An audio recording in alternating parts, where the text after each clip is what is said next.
You ever stare death in the face? Not just a glimpse but a real hard look? Most folks, they shy away. Not me. And when it comes to food, there's no bigger dare than fugu. This ain't your mama's fish fry. This is a Japanese delicacy, a puffer fish packing enough poison to drop a room. One wrong slice, you're pushing up daisies. So why bother? Why the hell would anyone risk it? That's the thing about us humans. We're drawn to danger, to the forbidden. There's a thrill in knowing you're on the edge, a tingling excitement in every bite. With fugu, you're not just tasting the fish, you're tasting the risk, the tradition, the sheer audacity of it all. It's like a high-wire act on your tongue. One minute you're savoring the delicate flavor, the next you're feeling a slight numbness. Is it the poison, or just your mind playing tricks? Either way, you're hooked. That's the allure of fugu. Now let's talk about the guys behind the knives. Fugu chefs ain't your average line cooks. They're artists, surgeons, and daredevils all rolled into one. To even touch a fugu, they go through years of grueling training. First, they gotta learn every single part of the fish, inside and out. Then comes the real test, mastering the art of dissection. They learn to remove the poison sacs with surgical precision. A slip of the hand could be fatal. We're talking millimeters here, folks.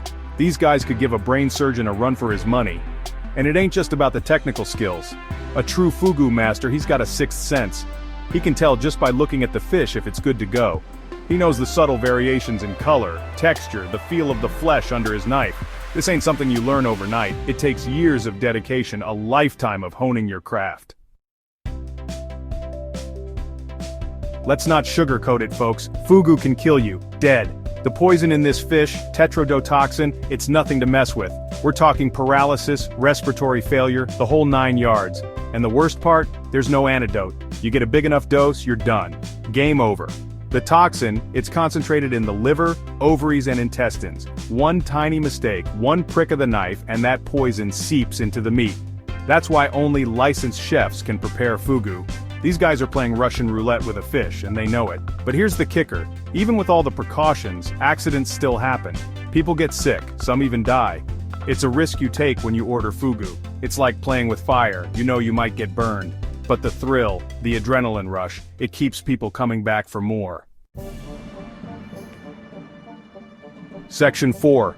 License to thrill, fugu and the law. You think the health inspector's a pain in the ass? Try dealing with the fugu police. In Japan, they take their fugu seriously. Chefs have to go through rigorous testing, years of apprenticeship, before they're even allowed to touch the stuff. It's like getting a PhD in fish homicide. They gotta pass written exams, practical demonstrations, the whole shebang, and once they get their license, it ain't over. They're constantly monitored, their restaurants inspected, their fish scrutinized. One screw up and they're done. License revoked, reputation ruined. These regulations, they're in place for a reason. Too many cowboys out there willing to cut corners, to risk people's lives for a quick buck. But with fugu, there's no room for error. It's a delicate dance between pleasure and poison, and the law is there to make sure nobody steps on the wrong foot. Section 5. A taste of tradition, fugu in Japanese culture. Fugu, it ain't just a meal in Japan, it's an institution. It's steeped in history, tradition, folklore. Samurai warriors, they used to test their courage by eating fugu. A bit extreme maybe, but hey, different times. Even today, it's considered a delicacy, a status symbol. Eating fugu, it's like joining an exclusive club. You'll find it served in high-end restaurants with prices that'll make your eyes water. But for some, it's worth every penny. It's about the experience, the ritual, the feeling of being part of something ancient and revered. Families, they'll save up for months to afford a fugu dinner. It's a special occasion thing, something to celebrate. And the chefs, they treat the preparation with reverence. It's an art form, passed down through generations. So, yeah, fugu is expensive, but it's more than just a meal. It's a taste of history, a bite of Japanese culture. Section 6. The price of pleasure, why fugu costs so much. So, we've established, fugu ain't your average fish stick.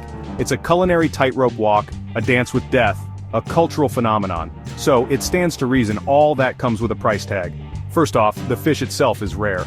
Only certain species are considered edible, and they're not exactly swimming in every pond. Then there's the training. Those fugu chefs, they don't work for peanuts. They've invested years, decades even, honing their skills, risking their necks. And let's not forget the regulations, the licensing, the inspections, all that adds up. And finally, there's the simple fact of supply and demand. More people want fugu than there is fugu to go around. So, the price goes up. It's Economics 101 with a side of lethal neurotoxin. So, next time you're feeling spendy and you got a hankering for a little danger with your dinner, maybe give fugu a try. Just make sure you got your affairs in order first.